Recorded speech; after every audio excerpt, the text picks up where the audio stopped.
પ્રેતાત્માવાળા વ્યક્તિને સાજો કરે છે.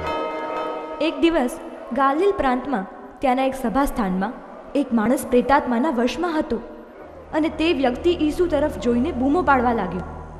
ઓ નાઝરેથના ઈસુ, તું અમને શા માટે પરેશાન કરે છે?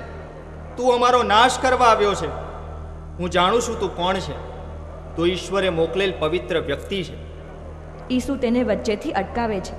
ચૂપ રહે, શાંત થા, આ વ્યક્તિમાંથી બહાર નીકળ.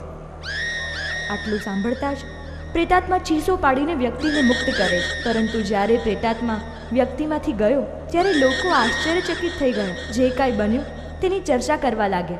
આ દ્રશ્ય નવું શું નિર્દેશ કરે છે? શું આ નવો ઉપદેશ છે? એ તેનો અધિકાર છે.